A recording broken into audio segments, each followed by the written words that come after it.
প্রবাসে দিনের পর দিন কঠোর পরিশ্রম, স্বপ্ন ছিল দেশে ফিরে পরিবারকে নিয়ে সুখের সংসার গড়বেন। সেই স্বপ্নেই কষ্টার্জিত অর্থ দেশে পাঠিয়েছিলেন স্ত্রী পরিবারের ভবিষ্যৎ গড়ার আশায়। কিন্তু সেই স্বপ্নের শেষটা হলো অত্যন্ত হৃদয় বিদায়ক।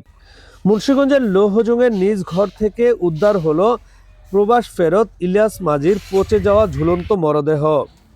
এটি কি আত্মহত্যা, নাকি এর পিছনে রয়েছে পরিকল্পিত হত্যাকাণ্ড? ইলিয়াসের পরিবারের অভিযোগ, তিনি আত্মহত্যা করেননি। তাদের দাবি, অর্থ সম্পদকে কেন্দ্র করেই পরিকল্পিতভাবে হত্যা করা হয়েছে তাকে। মাইরা ফেলাইছে, ওর চিহ্ন আছে, ওর ছবির মধ্যে চিহ্ন আছে, ঝুলান্য অবস্থায় তারা ছবি তুলে নিছে, সেই চিহ্ন আছে। তার আঘাত আছে, পিছনে চাকুর আঘাত আছে। তার টাকা পয়সা সব বিদেশ থেকে সম্পূর্ণ বন্যা পাঠাইছে এবং সবকিছু টাকা পয়সা সম্পূর্ণ জায়গা জমি যা আছে বাড়ি সব বন্যমে করে নিছিল। আপনাকে ওই আসার পর দেখছে যে ওর নামে কিছু নেই। ওই বিদেশে আসার পর দেখছে ওর নামে কিছু নাই, না থাকার কারণে তখন এই পাঁচজনে ডাক দিচ্ছে। আমরা ডাক দেওয়া হয়েছি পাঁচজনে একটা সমাধান করছে কি যে কি জানি এই যে এই বাড়ির অর্ধেক বন্যমে থাকবো আর অর্ধেক অন্যমে থাকবো, আর এই বাড়িটা বন্যমে আসলে এই বাড়িটা পুনর্নমে দিয়ে দিব। এরপর ওই টাকা পয়সা আপনাকে চাইলেই ওই মারধর করতো, মারধর করলে মানে অনমনে হইতো এবং রাগারি হইতো, পাড়াবি হইতো, কিছু হইলে করতে গিয়ে ফটকা ভাবে চলে যেত। গত ৮ জন মুন্সিগঞ্জের লৌহজং উপজেলার কলমা ইউনিয়নের ডোহরি এলাকায় নিজ ঘর থেকে ইলিয়াস মাঝির পচে যাওয়া ঝুলন্ত মরদেহ উদ্ধার করে পুলিশ। প্রথমে এই ঘটনা লৌহজং থানায় করা হয় একটি অপমৃত্যুর মামলা, কিন্তু শুরু থেকেই বিষয়টি নিয়ে আপত্তি জানিয়ে আসছিল ইলিয়াসের বাবা মা ও একমাত্র ভাই।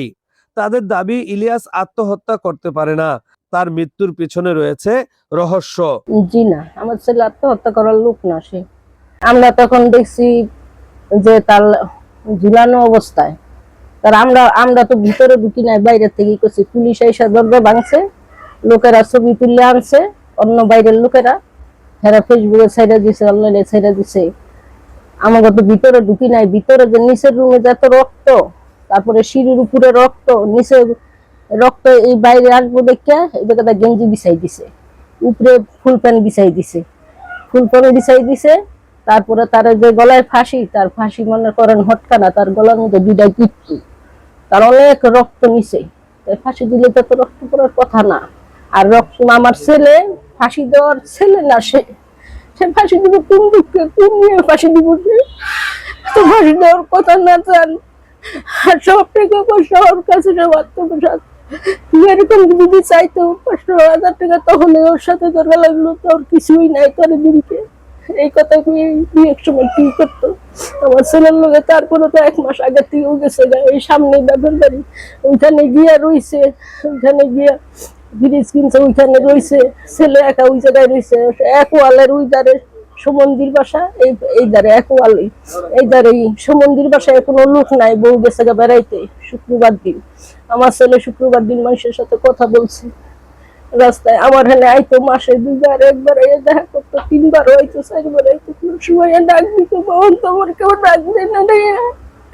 আর ওরা তো একদিন আমাকে ডাকে নেই যে আপনারা ভিতরে আসেন, রুমটা দেখেন।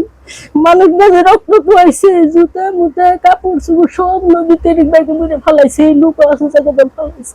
এরপরে লোকটা ধোয়াইছে, এরপরে কেসি গেটের ভিতরে রক্ত সুস্থ বিচার চাই, আরো যে মাছের ফাঁসি চাই। ভাইয়ের বিচারের দাবিতে দাঁড়াইছি এখানে, আজকে মানববন্ধন করছি। আমি আমার ভাইয়ের বিচার চাই, যে তাকে কেন মারলো আর কি কারণে তাকে হত্যা করা হইলো।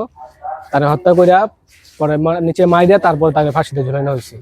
এটাকে মানে একটা আত্মহত্যার একটা পরিকল্পনা তারা সৃষ্টি করছে। তাই আমি চাই আইনের থেকে সুষ্ঠু বিচার চাই দেশবাসীর কাছে, যে আমার ভাইটা কেন হত্যা করলো। এ বিষয়ে ইলিয়াস মাঝির স্ত্রীর সাথে যোগাযোগ করার চেষ্টা করা হলেও তাকে পাওয়া যায়নি। বাড়িতে গিয়ে দেখা যায় তালাবদ্ধ রয়েছে।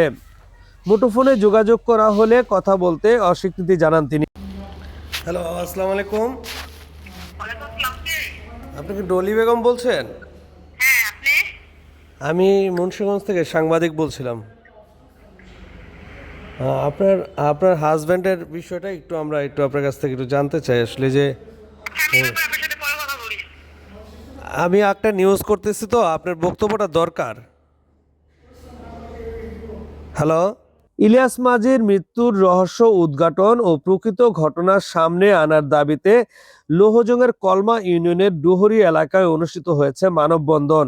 এতে অংশ নেন ইলিয়াসের বাবা মা ও একমাত্র ভাই, আত্মীয় স্বজন, বন্ধু বান্ধব সহ স্থানীয় বাসিন্দারা। তাদের একটাই দাবি, ইলিয়াসের মৃত্যুর সঠিক তদন্ত চাই, সত্য উদ্ঘাটন চাই, অপরাধী থাকলে তার বিচার চাই। তবে ইতিমধ্যে বেশ কয়েকজনকে আসামি করে আদালতে একটি হত্যা মামলা দায়ের করা হয়েছে।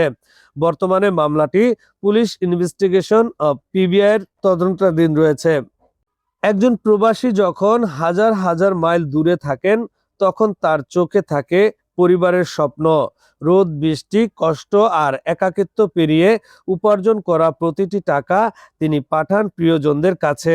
ইলিয়াস মাঝি হয়তো সেই স্বপ্নই দেখেছিলেন, ভেবেছিলেন একদিন দেশে ফিরবেন, নিজের পরিবারকে নিয়ে সুন্দর জীবন কাটাবেন। কিন্তু সেই মানুষটি আজ নেই। আছে শুধু একটি পরিবার, আছে অসংখ্য প্রশ্ন, আর আছে একজন মায়ের বুক ফাটা কান্না, একজন বাবার অসহায়ত্ব এবং এক ভাইয়ের বিচার চাওয়ার আকুতি। Mohammad Jahangir Alam, news 71.tv, Munshiganj.